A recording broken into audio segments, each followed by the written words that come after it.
하나님 말씀 사도행전 16장 9절부터 15절 말씀입니다. 사도행전 16장 9절부터 15절입니다. 저와 함께 교독하시겠습니다. 제가 먼저 읽겠습니다.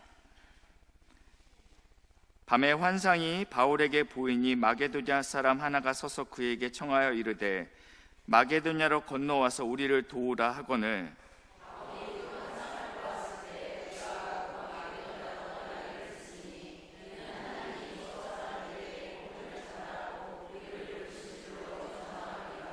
우리가 드로아에서 배로 떠나 사모드라게로 직행하여 이튿날 네아폴리로 가고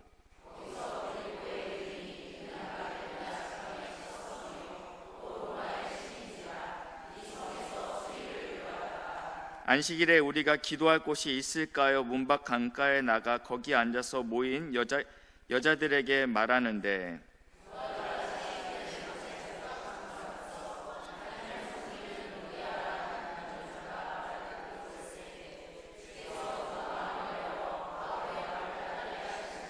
함께 읽겠습니다. 그와 그 집이 다 세례를 받고 우리에게 청하여 이르되 만일 나를 주 믿는 자로 알거늘 내 집에 들어와 유하라 하고 강권하여 머물게 하니라. 아멘. 오늘 말씀은 오늘부터 새벽 예배 때 빌립보서가 이제 진행이 됩니다. 그리고 이제 다음 주 내내 빌립보서를 저희가 새벽에 묵상하게 됩니다. 그래서 오늘은 이 사도행전 16장은 빌립보 교회가 어떻게 세워지게 되었는지, 어떻게 시작되게 되었는지에 대해서 사도행전 16장을 통하여 함께 알아보려 합니다. 먼저 이 빌립보 교회는 2차 전도 여행 때 세워진 그 유럽의 첫 번째 교회입니다. 사도 바울의 2차 전도 여행은 굉장히 불안했습니다. 그 시작부터 불안했습니다. 왜냐하면 이 2차 전도 여행을 출발할 때 위로의 아들이라고 했던 바나바와 바울의 갈등이 생겼기 때문입니다. 이 바나바는 성품이 온화한 걸로 굉장히 유명합니다. 그런데 이 바나바와 사도 바울의 갈등이 있었다라는 것입니다. 이 갈등의 내용은요, 1차 전도 여행 때 중도에 포기했던 이 마가에 대한 것 때문에 갈등이 생겼습니다. 1차 전도 여행 때 이 마가가 힘들다고 도망가 버립니다. 그래서 사도 바울은 2차 전도 여행 때 이 마가를 데려가는 것은 옳지 않다라고 이야기했고, 바나바는 아니다, 데리고 가야 된다라는 문제로 의견 출동이 있었습니다. 그런데 문제는 이 다툼이 생각보다 심각했다라는 것입니다. 어느 정도로 심각했냐면요, 결국은 바나바와 마가가 따로 선교 여행을 출발하고, 그리고 바울과 실라도 따로 선교 여행을 가게 되었습니다. 하나님의 일을 감당함에 있어서 의견이 맞지 않을 때도 있습니다. 그러나 디모데후서 4장 11절에 가면요, 이 사도 바울의 옥중 서신 마지막 서신입니다. 이제는 하나님 앞에 부름을 받게 되었을 때 이 사도 바울은 마가를 내게 데리고 오라라고 고백합니다. 우리가 어떠한 사역을 같이 함에 있어서 의견이 안 맞을 수는 있습니다. 그러나 우리는 주 안에서 한 몸이고 가족입니다. 지도 한번 보여주시겠습니까? 이것은 2차 전도 여행을 표시한 지도인데, 지도를 보시면 수리아 안디옥이라고 성도님들이 보시기에는 어느 쪽인지 모르겠는데, 제가 이쪽을 볼 때는 오른쪽에 있습니다. 오른쪽 맨 끝에 수리아 안디옥이 보이시죠? 최초의 이방인 교회였습니다. 이곳에서 바나바와 사울은 파송받아서, 그래서 어디로 올라가냐면 갑바도기아라고 보이십니다. 그렇죠? 그 바로 밑에 있는 빨간색 박스 빈 공간이 갈라디아 지역이었습니다. 1차 전도 여행은 이 갑바도기아라고 표시된 바로 아랫 박스, 공란으로 되어 있는 그곳에서 갈라디아에서 하나님의 복음을 전했습니다. 그리고 이제는 2차 전도 여행을 출발하는데 수리아 안디옥에서 1차 전도 여행 때는 배를 타고 구브로를 갔다가 그리고 버가로부터 해서 이 갈라디아 지역을 갔습니다. 이번에는요, 내륙을 통해서 수리아 안디옥을 통해서 갈라디아로 갔습니다.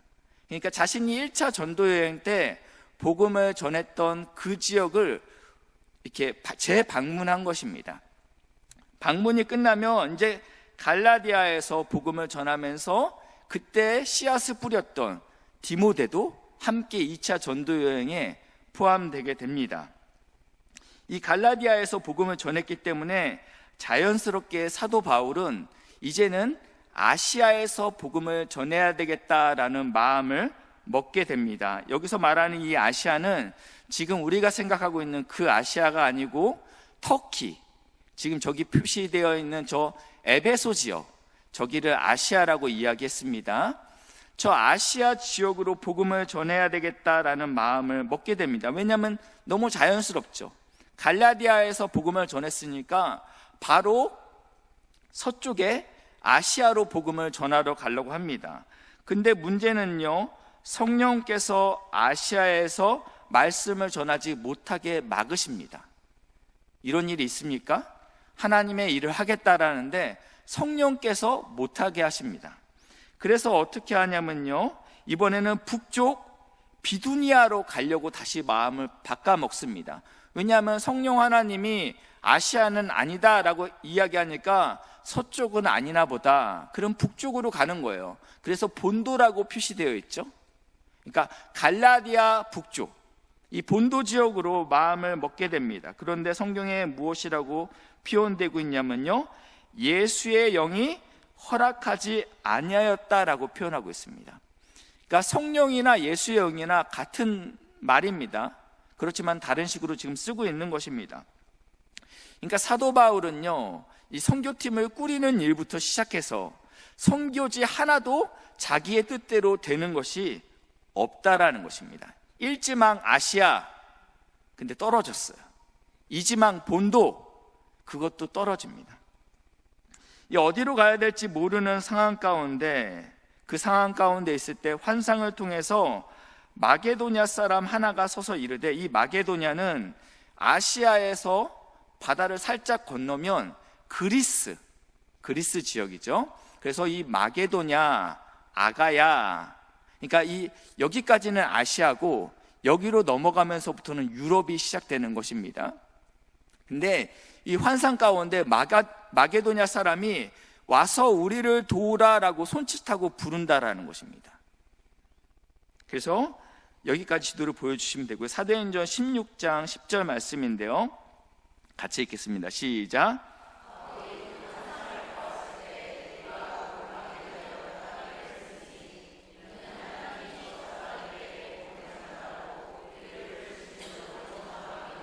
아멘. 우리를 부르신 줄 인정함이로라. 여기서 말하는 인정함이로라는 단어는요, 격렬한 논쟁을 통해서 끝에 설득당하다라는 의미가 있습니다. 왜냐하면 사도 바울은 마게도냐를 생각한 적은 없습니다. 아시아를 생각했죠. 그리고 비두니아를 생각했습니다. 아시아 아니라고요, 성령 하나님? 그럼 제가 비두니아를 가겠습니다. 그래서 여기서 말하는 인정함이로라는 어떤 뜻이냐면 격렬한 논쟁 끝에 설득당하다라는 의미가 있다라는 것입니다. 우리의 꿈이 좌절될 때 하나님의 꿈이 시작됩니다.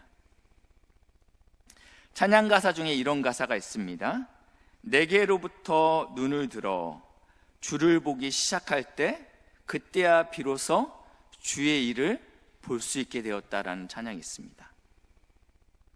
그전에는요, 미성숙하면요, 나만 보여요. 내 감정이 중요하고 내 생각이 중요하고 내 의지가 중요합니다. 내 꿈이 곧 하나님의 꿈입니다. 그런데 내 꿈이 무너졌을 때 비로소 하나님이 보이기 시작했다. 그 다음 가사는 이렇게 됩니다. 내 작은 마음 돌이키사. 사실은 우리가 품고 있는 그 선한 뜻은 하나님 보시기에는 작을 수 있다라는 것이죠. 온전하지 않을 수 있다라는 것이죠. 내 작은 마음을 돌이키사 하늘의 꿈 꾸게 하네 주님을 볼 때 모든 시선을 주께 드리고, 이런 찬양인데요. 이 사도 바울은 자신의 계획들이 이루어지지 않은 것처럼 보입니다. 자신은 이 다음 스텝, 갈라디아를 갔으면 그 다음 아시아, 그 다음은 유럽을 가야 되겠다라고 본인으로서는 이러한 계획을 세웠지만 성령께서 이것을 막으셨죠. 예수의 영이 허락하지 않았습니다. 그런데 지금 격렬한 논쟁 끝에 누구에게 설득당했냐면 하나님께 설득당한 것입니다. 모세는요 40세 때 자신의 민족을 구원하고자 하는 선한 마음이 그 안에 생겼습니다. 귀한 마음이죠. 자신이 왕입니다. 가만히 있으면요 먹고 사는데 전혀 문제되지 않아요. 그런데 그러한 위험을 감수하게 됩니다. 그러나 이 선한 의도가 꺾이게 됩니다. 실패하게 되죠. 그래서 광야로 도망쳐서 40년간 광야 장인의 양만 치게 됩니다. 이것은 남자로서는 참 비참한 일이죠. 그리고 본인은 사실은 왕자로서의 교육을 받고 있던 자입니다. 아무것도 할 수 없다고 고백하던 그때 하나님이 이 80세 된 모세를 부릅니다. 그때 이 모세가 이렇게 이야기합니다. 내가 누구입니까? 나는 아무것도 아닙니다, 하나님. 두 번째, 하나님이 저를 보낸다 하더라도 그들은 저를 믿지 않을 것입니다. 그러니까 하나님께서 네 손에 들린 것이 무엇이냐?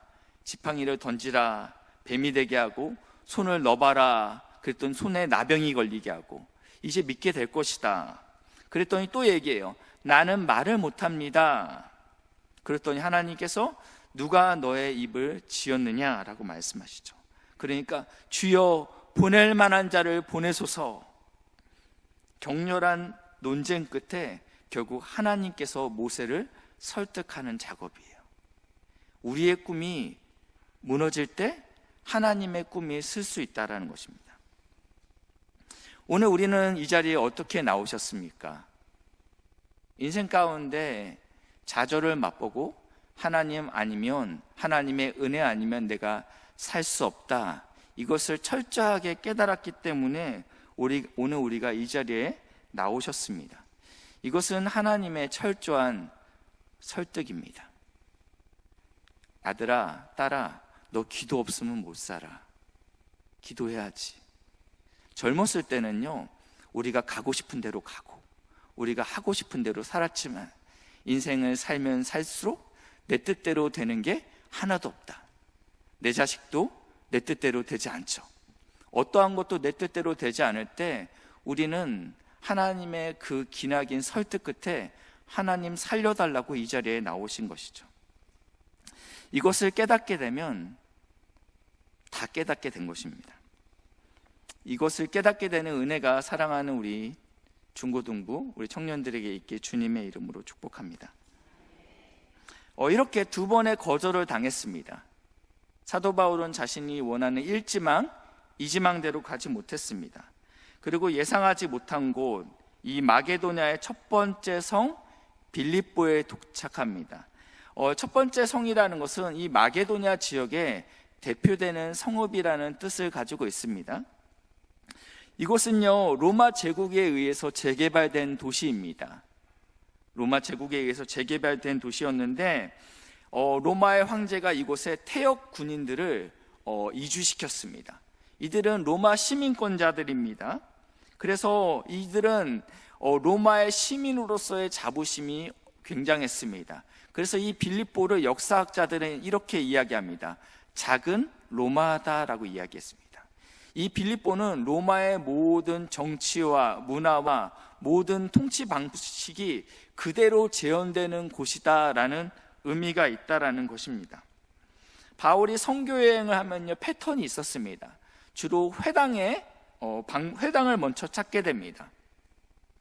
유대인들은 10명 이상, 유대 남성이 10명이 있다면 어느 지역이든 회당을 만들었다고 합니다. 우리 한국인들도 10명 정도 모이면 한인교회가 있죠. 어느 도시를 가도 한인교회는 있습니다. 그 10명이 예수를 믿지 않아도 일단은 교회는 만들더라고요. 근데 유대인들은 10명 이상만 모이면 무조건 회당을 만들게 되어 있습니다. 그런데 문제는 이 빌립보에는 그 회당이 없다라는 것입니다. 이 말씀은 무슨 말씀이냐면 하나님의 구약 성경을 알고 그리고 하나님을 경외하는 이방인을 포함해서 유대인들이 10명이 되지 않았다. 이 소리는 어쩌면 한 명도 없는 도시라는 의미도 됩니다. 그래서 이 사도 바울은 어떻게 하냐면요, 회당이 없으니까 내가 어디서 기도해야 될까라는 생각에 들어서 지금 기도처서를 찾게 됩니다. 사도행전 16장 13절 말씀인데요, 제가 먼저 읽습니다. 안식일에 우리가 기도할 곳이 있을까요? 문 밖 강가에 나가 거기 앉아서 모인 여자들에게 말하는데, 14절입니다. 시작.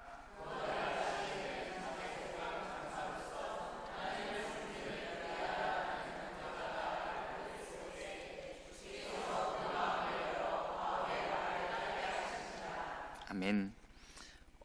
기도할 곳을 찾다가 지금 나갔는데 거기서 만난 여인이 있는데 두아디라 시에 있는, 이것은 아시아에 있는 7교회 중에 한 도시입니다. 이 사도 바울은 복음을 아시아에 전하고 싶었는데 성령 하나님께서 막으셨는데 이 빌립보에서 아시아 출신의 여성을 만나게 됩니다. 이 여인은 장사를 하는데 그 자색 옷감, 보라색 계열이죠. 이런 보라색 계열입니다. 이게 원래는 로마 황제, 귀족들이 주로 이제 입게 되는 옷감이었습니다. 이것을 장사하는 사람이었습니다. 그러니까 굉장히 고가의 물품을 취급하는 여인이었죠. 그 사람이 루디아였는데 이 루디아가 이 바울의 이야기를 듣고 그 마음을 열어서 복음을 받게 됩니다. 그러면서 침례를 받게 되었다라고, 세례를 받게 되었다고 15절에 나와 있습니다.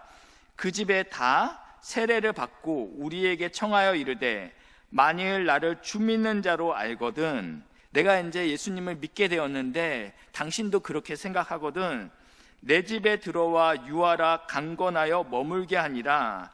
자신의 집을 기도초소, 교회로 만들었다라는 것입니다. 그러니까 이 빌립보 교회는요, 가정교회로 시작했습니다.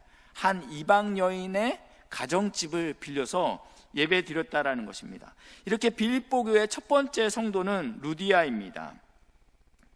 그리고 사도 바울은 아시아의 복음을 전하고 싶었지만 성령 하나님께서 막았지만 아시아 출신의 여인을 만나게 함으로 하나님께서 당신의 일을 이루어 가십니다. 하나님께서는 우리가 생각했던 방법이 아닌 하나님의 방법으로 하나님의 일을 이루어 가십니다. 예수님께서 승천하시면서 제자들에게 마지막 명령을 하셨습니다.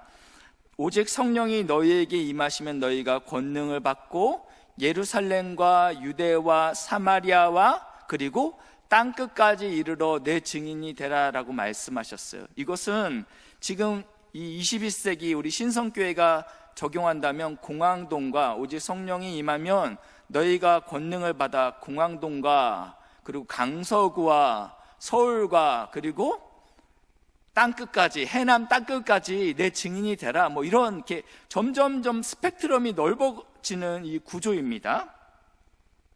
이 넓어지는 구조가 갖고 있는데요, 내 증인이 되라라는 말씀이시죠. 지난 우리 신성교회는 56년간 이 공항동에서 잃어버린 영혼을 구원하는 방주의 역할을 든든하게 감당했습니다. 또한 우리가 파송한 서만수 선교사님, 누군지 아시나요? 그렇죠? 저는 2004년도에 그 자카르타 한인연합교회를 방문할 기회가 있었습니다. 단기 선교로요. 그래서 이 교회에 대해서 좀 아는데, 서만수 선교사님을 파송한 교회이기도 하죠. 교회에 많은 선교사님을 우리 교회에서 파송했습니다. 근데 저는 이 인도네시아에 있는 이 한인연합교회에 대해서 엄청난 가능성을 보게 됩니다. 하나의 선교사님이 한인교회를 세웠죠.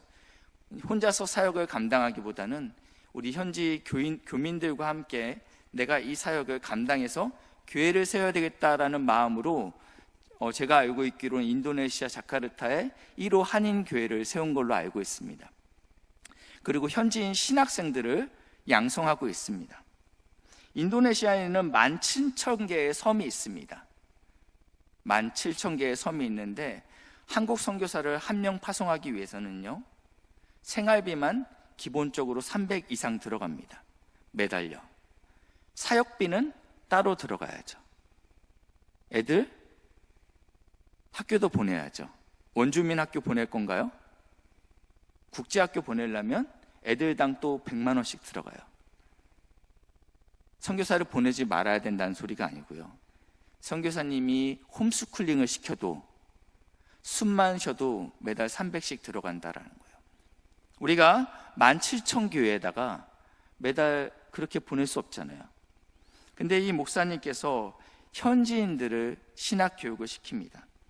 제가 오늘 주보 들어가니까요, 연계교회가 현지 신학생을 교육시켜서 이 인도네시아 섬에다가 집어넣었는데, 교회를 1130번째 교회를 개척했더라고요. 우리는 작은 섬김으로 한 분의 선교사님을 파송했는데, 그 씨앗이 지금 어떻게 됐던 그 자카르타에서는 제법 제일 큰 교회로 성장해 있고, 그 교회에서는 1130번째 교회를 개척해서 현지 목회자를 세웠다라는 것입니다. 이렇게 하나님께서 우리 교회를 귀하게 쓰셨습니다. 그리고 이제는 우리는 굳이 땅끝을 가지 않아도 됩니다. 무슨 말씀이냐면요, 방화동과 그리고 개화동 그리고 공항동 일대에 이주 노동자가 제법 많다라는 것입니다. 이들도 우리의 복음을 들어야 돼 우리의 선교지라는 것입니다. 이 빌립보 지역의 두 번째 사건은 무엇이냐면요, 사도행전 16장 16절 말씀인데요, 우리가 기도하는 곳에 가다가 점치는 귀신 들린 여종을 하나 만나니 점으로 그 주인들에게 큰 이익을 주는 자라. 이 여인은 신내림을 받은 여인이었습니다. 여종이었는데 자유민이 아니었죠. 그에게는 주인이 있었는데 한 명이 아니라 여러 명의 주인이 있었다라는 것입니다. 땅도요, 우리 오피스텔도 큰 것은요, 그 주인이 여럿이 있을 수 있잖아요. 한 사람이 사기 부담스러우면요. 근데 이 여종이 그랬던 것 같아요. 몸값이 비쌌던, 왜냐하면 꽤 점을 잘 맞췄던 여종이었습니다. 그래서 여러 명이 이 사람에게, 죄송합니다, 이 여인에게 빨대를 꽂고, 이 여인이 점치면 그 돈을 나머지 주인들이 이렇게 나눠 가지는 분위기였습니다. 근데 문제는요, 이 여종이요, 저희가 16절 읽었는데 우리가 기도하는 곳에 가다가 라고 표현되고 있습니다. 기도하는 곳에 가다가 점치는 여종이 만나는데, 그때부터 이 여종이 이 사도 바울의 일행들을 따라다니면서 이렇게 외쳤다라는 것입니다. 지극히 큰 하나님의 사람이다 라고 외쳤다라는 것입니다. 이것은 틀린 말은 아니죠. 맞는 이야기죠. 지극히 큰 하나님의 사람입니다. 오히려 이 이야기는 어떻게 보면 선교에 도움이 될 것처럼 보입니다. 그렇죠? 왜냐하면 신기가 있는 여인이 사도 바울을 쫓아다니면서 하나님의 종입니다 라고 같이 외치고 다니니 이것은 공짜로 광고해 주는 거나 다를 바 없습니다. 이것은 정확한 증거입니다. 그런데 문제는 그 다음입니다. 사단도요, 광야에서 말씀으로 공격했다라는 것입니다. 무슨 말씀이냐면요, 진리는 진리일 수 있습니다. 근데 그 진리에 사랑이 없으면, 그 진리가 넘어뜨리는 진리면 이것은 사단적이고 마귀적이라는 것입니다. 제가 이번 새벽에 무슨 일인지 모르겠는데 아내한테 이렇게 이야기했어요. 무슨 얘기를 했어요? 기도나 하세요. 잘 들으세요. 틀린 말이 아니에요. 기도해야죠. 그렇죠? 저는 지금 진리를 가지고 저희 아내의 입을 다물게 했어요. 어떤 말씀인지 알겠죠? 지금 이 귀신 들린 여인은 틀린 얘기를 한 것이 아닙니다. 진리를 얘기했어요. 지극히 큰 하나님의 종입니다. 그리고 사단도 광야에서 말씀을 가지고 예수를 넘어뜨리려 했다라는 것입니다. 담임 목사님께서 주일날 2가지 시험이 있다라고 말씀하셨습니다. 첫 번째는 사단이 주는 시험, 두 번째는 하나님이 주는 시험. 근데 목적 자체가 달라요. 사단은 넘어뜨리려고 하는 거고 망하게 하는 것입니다. 근데 하나님은 이 시험을 통과해서 우리가 바로 서길 원하시는 그 사랑하는 마음이 이 안에 있다라는 것입니다. 귀신의 목적은 복음 전파의 목적이 있는 것이 아닙니다. 방해와 혼란을 주기 위한 것입니다. 아군과 적군을 구별하지 못하게 만드는 그러한 계책이죠. 그리고요, 이 귀신의 이러한 전략은 진정한 회개와 믿음이 아니라 호기심만 불러일으킨다라는 것입니다. 다시 한번 말씀드립니다. 귀신의 이러한 전략은 우리를 진정한 회개로 이끌지 않고 우리를 호기심으로 이끈다라는 것입니다. 한국교회 10년 전, 20년 전에 금리빨 사건이 있었습니다. 기억하시나요? 아마 모르실 수도 있을 것 같아요. 근데 난리 났습니다. 한국교회에서 어떤 브라질의 유태교 목사님이 오셔갖고 이렇게 은사주의 교회에서는 이분을 초청하고, 그래서 이 아말감, 썩은 이빨이 금리빨이 되는 이슈가 한국교회에 일어났습니다. 그래서 저도 그 청년회 때, 그 전도사 때 그 은혜의 자리에 내가 꼭 참여해야 되겠다. 나도 아말감이 있다. 그래서 기쁨으로 가서 주여 금리빨이야 막 이랬는데 다행히 안 됐어요. 다행히 안 됐어요. 그때 어려서 제가 뭣도 모르고, 만약에 제가 그때 금리빨 됐으면 저 여기 없죠. 그렇죠? 이것은 우리의 영혼에 어떠한 유익도 되지 않습니다. 하나님 그렇게 일하시는 분 아닙니다. 교회가 구판이 되면 안 됩니다. 우리에게 진정한 믿음과 회개를 줄 수 있는 유일한 방법은 하나님 말씀 외에는 없어요. 하나님의 말씀만이 유일하게 우리를 온전히 회개에 이르게 하는 줄 믿으시기 바랍니다. 귀신 나간 이 여인이 회복이 됩니다. 인생이 회복되었죠. 귀신 들렸던 여인이 귀신이 나가니 제정신으로 돌아오면 얼마나 감사한 일입니까? 근데 문제는요, 이 포주들, 이 여인의 주인들이, 포주라는 표현은 정확한 표현은 아니겠네요. 이 여인에게 지분이 있는 주인들이 이 여인이 더 이상 점괘를 못 마치자 여기에 대해서 분노가 생겼습니다. 왜냐하면 나의 재산권이 없어졌다라는 생각이 들었던 것이죠. 그래서 자기의 수익의 소망이 끊어진 것을 보고 분노하였다라고 기록합니다. 비슷한 사건이 또 있습니다. 예수님께서요, 귀신 들렸던 청년에게 찾아갑니다. 이 청년은 가족에게 버려진 바 된 청년입니다. 그래서 무덤에서 지냈던 청년이죠.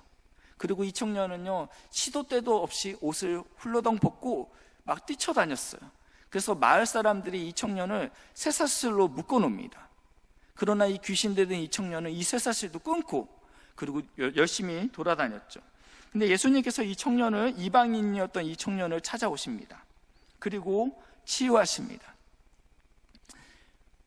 마을 사람들이 이 청년이 귀신이 나갔다라는 소문을 듣고 찾아왔을 때는 이 청년은 멀쩡한 모습으로 옷을 입고 예수님 앞에 무릎 꿇고 있습니다. 얼마나 아름다운 모습입니까? 회복됐잖아요. 그러나 마을 사람들은 어떡하죠? 예수님께 정중하게 이 마을을 떠나달라라고 이야기합니다. 왜 그럽니까? 재정적인 손실이 너무 컸기 때문입니다. 이 청년 한 명 살리자고 돼지 수천 마리를 죽여? 이것은 수지타산이 맞지 않아. 그래서 예수님을 받아들이지 않기로 결단했다는 것입니다. 영혼을 살리는 일에 있어서 재정적인 가치로 접근하면 우리는 감당할 수 없습니다. 영혼을 구원하는 일에 재정이 흘러가야 됩니다. 이것은 낭비는 아닙니다. 왜냐하면 한 영혼이 천하보다 귀하기 때문입니다. 그러나 세상은 이러한 수고로움에 대해서 이해할 수 없습니다. 왜냐하면 세상의 가치로는 이것이 이해가 되지 않기 때문입니다. 사도행전 16장 21절 말씀인데 우리 한번 같이 읽겠습니다. 시작.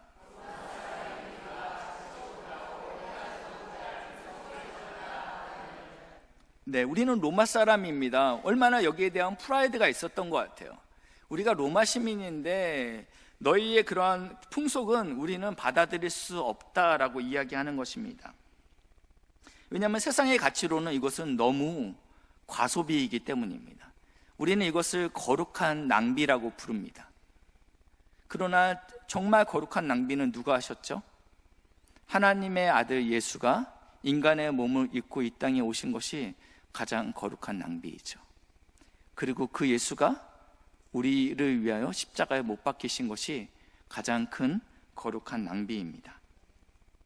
이 작은 로마라는 자부심이 가득했던 이 빌립보라는 도시, 하나님 나라의 가치관을 거부합니다. 어쩌면 교회도 이 세상의 가치관에 물들어 있는 줄 모릅니다. 우리는 한 영혼을 바라봐야 됩니다.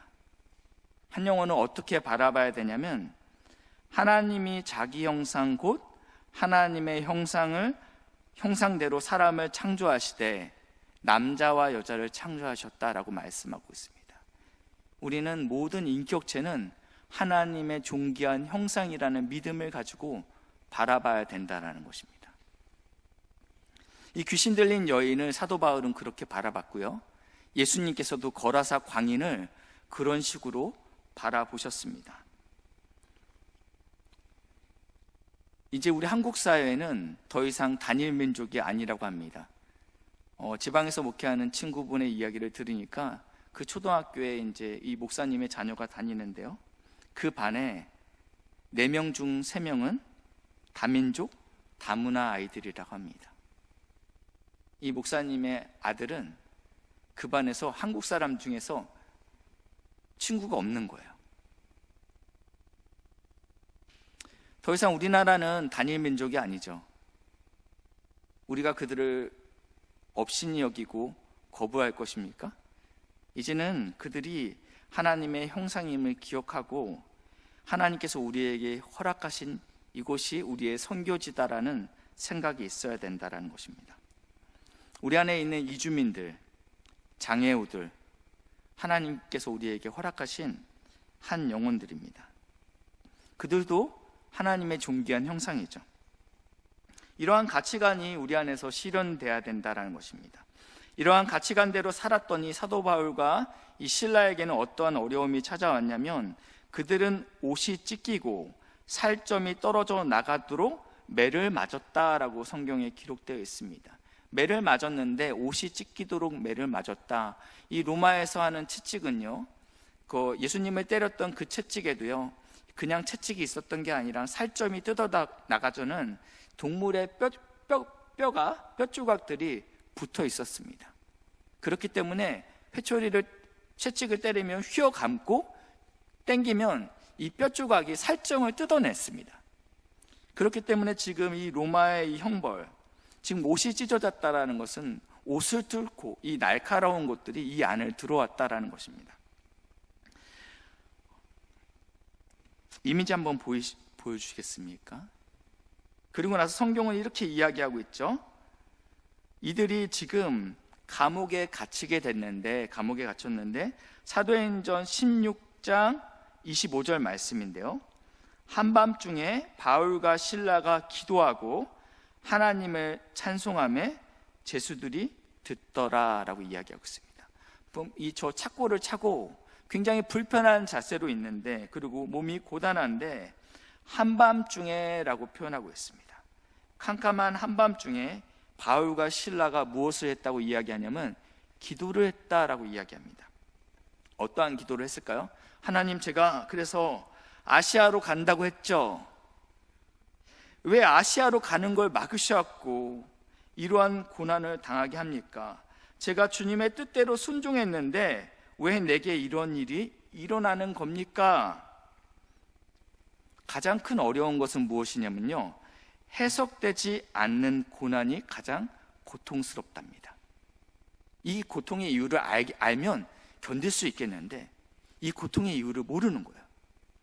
나에게 찾아온 이 불치병, 가난, 망함, 이런 것들이 해석이 되지 않는 거죠. 내가 하나님의 나라를 위해서 애쓰고 수고했는데 이 어려움은 어떤 뜻이지? 해석되지 않은 고난이 가장 고통스럽다. 지금 내가 주님의 뜻을 따라서 이 땅에 왔습니다. 이 빌립보 지역에 왔고 하나님의 복음을 전했습니다. 그런데 주님, 나에게 이러한 고난이 웬 말입니까? 라고 이야기할 수 있죠. 그리고 나서 아마 이렇게 기도했을 거라는 생각이 들어요. 이미지 내려주십니다. 우리를 구원하소서. 이 감옥에서 건져 주십시오. 나의 이 문제를 주님 해결해 주십시오. 만약에 이렇게 기도했다면 큰 지진이 일어나고 묶였던 착고가 풀렸을 때 어떻게 해야 돼요? 할렐루야, 뛰쳐나가야죠. 그렇게 기도했다면요. 그렇죠? 왜냐하면 기도 응답이니까요. 그렇게 했다면 어떻게 됐을까요? 간수장은 자살했겠죠. 때로는요, 할 수 있지만 안 하는 게 필요합니다. 이 일로 인해서 간수장이 죽는다면 하지 말아야죠. 그렇죠? 그러나 바울은 그렇게 기도하지 않았던 것 같아요. 만약에 그렇게 기도했으면 이거는 주님의 뜻이다 믿고 나갔을 거니까요. 그럼 바울은 무슨 기도를 했을까요? 이 빌립보에는요, 총 3번의 기도가 나옵니다. 첫 번째는 13절에 나와요. 이 사도 바울이 이 빌립보에 도착했을 때 안식일에 기도할 곳을 찾으러 갔습니다. 그때 누구를 만나죠? 루디아를 만납니다. 두 번째 기도는요, 16절에 나와 있는데 기도하는 곳에 가다가 점치는 귀신 들린 여종을 만납니다. 그리고 오늘 3번째 기도가 등장합니다. 사도 바울이 기도하는 가운데 늘 하나님의 일하심을 경험했습니다. 기도하니까 믿음의 동역자 루디아를 만나고, 기도하다가 또 귀신 들린 여종을 만나고, 지금 이 자리에서 또 기도하는 거예요. 하나님, 당신은 선하십니다. 지금의 상황을 이해할 수 없지만 당신을 신뢰합니다. 당신께서 이 일 가운데 어떻게 일하실지 제가 보기 원합니다 라고 기도합니다. 예수님도 제자들에게 이렇게 말씀하십니다. 시험에 들지 않게 깨어 기도하라 라고 말씀하시죠. 기도하면 시험에 들 문제가 해결된다라고 이야기하지 않았습니다. 기도할 때 시험을 이길 힘도 생긴다라는 것입니다. 기도할 때 고난의 이유가 깨달아진다라는 것입니다. 왜냐하면 오늘 성경에 보니까 사도 바울이 바울과 실라가 기도하다가 찬양했다라고 표현을 되어 있죠. 우리는 기도는요, 어렵고 힘들고 고통스러울 때 기도하죠. 죽을 것 같을 때 기도하잖아요. 그리고 찬양은 언제 하죠? 기쁠 때, 감사할 때 하는 것이죠. 지금 사도 바울은 기도하다가 하나님을 찬양했다라고 이야기합니다. 아유, 길어지는데 어떡하죠? 큰일 났네. 어떡하죠? 이 얘기를 해야 되는데 하지 말라는 뜻으로 알고 안 하겠습니다. 네. 아직 찬송할 때는요, 아직 옥문이 열리지 않았습니다. 아직 문제가 해결되지 않았어요. 그러나 이것은 영적인 원리죠. 영적인 원리입니다. 찬송가 370장 1절에 보시니까요, 주 안에 있는 나에게 딴 근심 있으랴, 십자가 밑에 나아가 내 짐을 풀었네. 무슨 말씀이에요? 나에게 근심이 있어요. 그 문제를 어디 가서 푸냐면 십자가 앞으로 가져가는 거예요. 주님, 죽을 것 같아요. 2절은요, 그 두려움이 변하여 내 기도가 되었다. 그렇죠? 두렵잖아요. 두려움은요, 그게 기도가 되는 거예요. 하나님, 저 좀 살려주세요. 하나님, 제가 이 고난 가운데 있는데 이유를 모르겠어요. 전날의 한숨이 변화해서 이제는 그게 노래로 승화되는 거예요. 이게 바로 놀라운 신비입니다. 우리의 이 고난의 문제는 반드시 하나님 앞에 기도로 가지고 나와야 됩니다. 그리고 하나님께서 이것을, 이 고난의 신비, 왜 내게 이러한 어려움이 찾아왔는지, 내게 이 알 수 없는 아픔이 찾아왔는지 하나님께서 딱 깨닫게 순간은 주님 그거였군요. 그래서 주님을 찬양하는 거예요. 지금 사도 바울과 실라가 지금 이렇게 하는 거예요. 누가 봐도 이것은 미친 짓입니다. 이해가 되지 않죠. 그러면서 이 찬송가의 후렴은 계속 이거죠.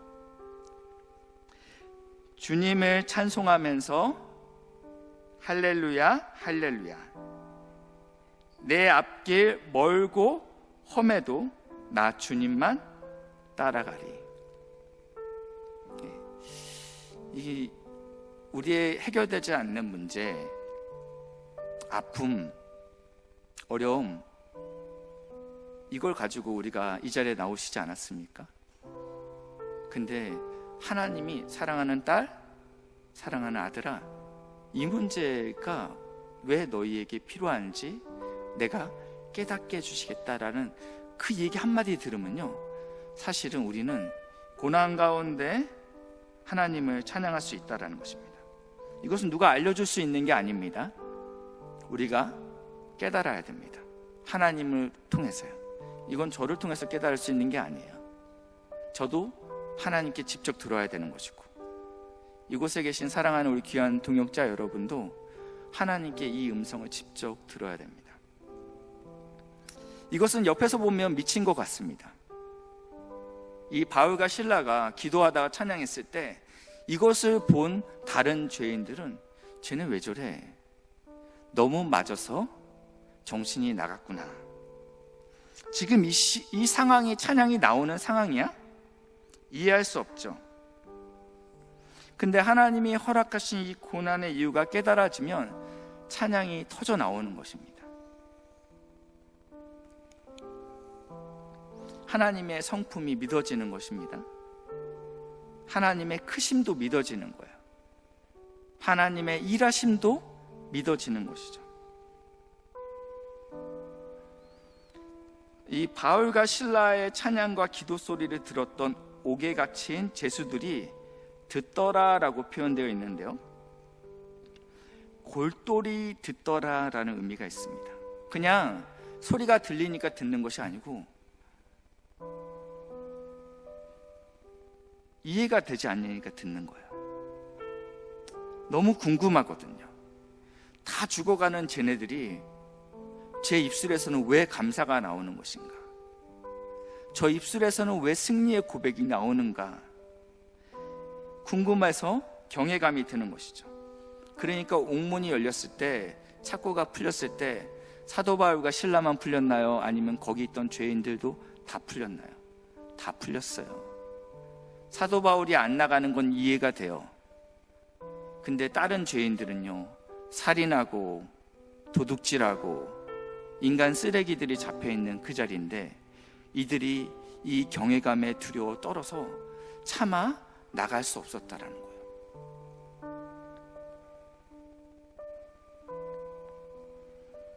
왜냐하면 이 일이 된 것이 저들로 인해서 된 거라는 그러한 확신이 이들 안에 들어왔기 때문에 압도감이 찾아왔다라는 거예요. 잠들었던 간수가 깨서 이 상황을 보고 너무 깜짝 놀라서 자결하려 합니다. 제수가 도망가면 그 책임을 간수에게 묻기 때문입니다. 자결하려 할 때 사도 바울이 크게 소리 지르죠. 우리가 다 여기 있다. 이해가 되지 않는 상황이죠. 그러면서 이 간수가 이렇게 얘기하죠. 선생님, 내가 어떻게 해야 구원받을 수 있겠습니까? 이것이 세상이 우리를 향하여서 던질 질문이라는 것입니다. 너희들은 왜 그렇게 살아? 무엇이 다른 거야? 왜 너네들은 손해보지? 왜 너네들은 좁은 길로 가는 거야? 왜 너네들은 남들이 가지 않는 그 십자가의 길을 가는 거야? 도대체 무엇이 다른 거지? 너희들은 왜 감사가 넘치지? 너희들은 왜 사랑하지? 그것이 세상이 우리에게 해야 될 질문이라는 것입니다. 그때 우리가 할 수 있는 대답은 이것이죠. 사도행전 16장 31절인데요. 이르시되 주 예수를 믿으라. 그리하면 너와 내 집이 구원을 받으리라. 아멘. 하나님께서 우리를 그렇게 부르셨습니다. 이 빌립보 교회는 사도 바울이 이렇게 고백해요. 너희들은 내 심장에 있다. 얼마나 사랑했으면 자신이 세웠던 많은 교회가 있어요. 많은 교회가 있는데 딱 빌립보 교회 딱 집어서 너희들을 생각하면 내 심장이 막 무너질 것 같아. 너무너무 좋아서.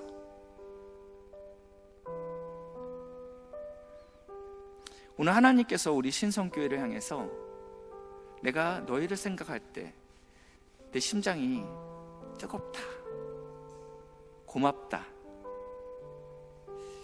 너가 나의 이름을 높여줘서 참 고맙다라는 이야기를 하나님께서 우리를 통해서 듣기 원하신다라고 생각이 듭니다.